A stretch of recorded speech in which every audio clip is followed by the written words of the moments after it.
Tires squealed, taking his attention away from the golden dragon for a second, right before the car slammed into his body, throwing him on the ground 5 feet away. His head slammed against the concrete, and his vision went white. The next thing he knew, an angel stood over him. And this was how he was going to die? "Oh my God! Oh my God!" Her high-pitched voice brought him back to himself enough to see a girl, a very curvy girl, standing over him, sobbing. She knelt on the ground and pressed her fingers to his neck, feeling for his pulse. As soon as her fingers brushed his skin, his lungs refilled, and he coughed. "Oh, thank you, Lord," she said. The only thing he could think at the moment was that this woman, no, his mate, nearly killing him, was what just saved his life. He sat up and groaned when his head throbbed. His vision went black and his body swayed. He reached out and grasped the woman's arm. "Please don't leave," he whispered, right before he fell back to the ground. There was something strange about the man she hit. It was almost as if she knew him somehow. But Andrea would have remembered if she knew someone like him.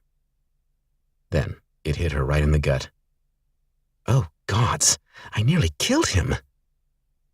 She knew better than to be driving while she was high, but she didn't even make it halfway home before she got into her emergency stash.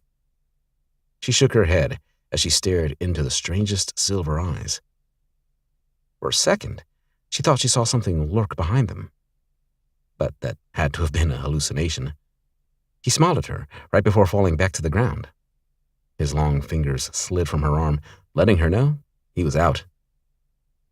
Why would he want her to stay? She hit him. But it was his fault. 1 minute she'd been driving and no one was there. And then boom, he was right there in the middle of the damn road, leaving her no time to stop. It was almost as if she knew him, but Andrea was sure she'd never seen this guy before. Instead of sticking around, she got into her car, that surprisingly still ran, and drove past the man she'd hit.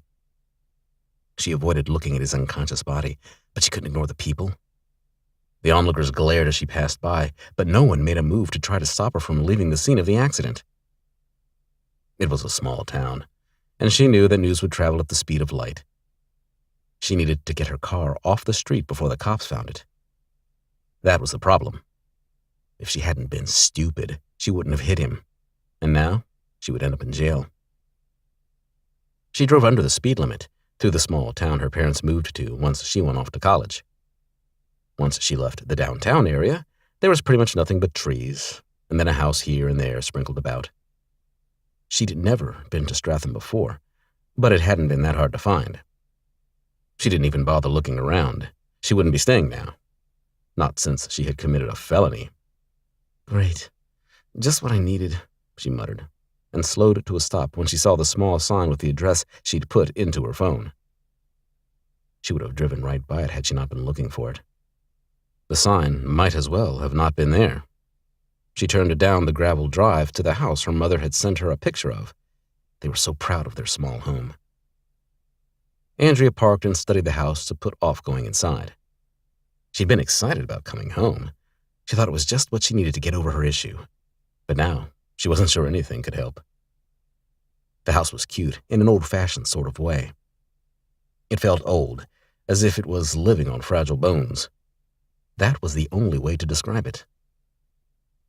Andrea climbed out of her car, forcing her tired limbs to listen to her commands, and trudged to the wooden steps just as the door opened. Her mom smiled and held out her arms the way moms did when they knew their child needed them. Andrea tried to hold back, but the tears fell, and she ran into her mother's arms. "Oh, baby, I've missed you, girl." "I missed you too, Mama." Her mother pulled Andrea back by her shoulders and studied her. "What's wrong, girl?" "I think I made a mistake." "Come inside," her mother said. Andrea let her mom lead her inside the house.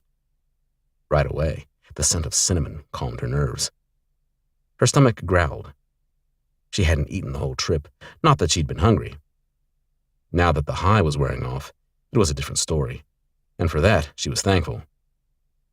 There was no way she could ever let her mother know how far she'd fallen. Those thoughts alone made her pull away. She had no right to be comforted. She'd nearly killed a man, and then she'd run away when there were multiple witnesses. I am an idiot. She stepped away from her mom and took in the homey room, hoping it would distract her from her thoughts. It reminded her of their old house, having the same furniture and pictures she'd grown up with. The same overstuffed brown leather couch, the fantasy landscape her father painted when she was a kid. All in all, it was home. She plopped down on the couch and sunk into it comfortably. She blinked, forcing her eyes to stay open. She wanted to curl into a ball and sleep, but she couldn't. Her mom sat in a large rocking chair. It was blue, with yellow flowers printed on it. She propped up her feet on the ottoman. What happened? I sort of got into an accident in town. What kind of accident, Andy?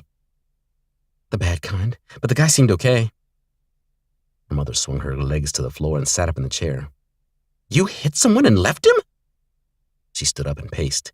Her long braids swung violently against her back. Are you out of your mind, girl?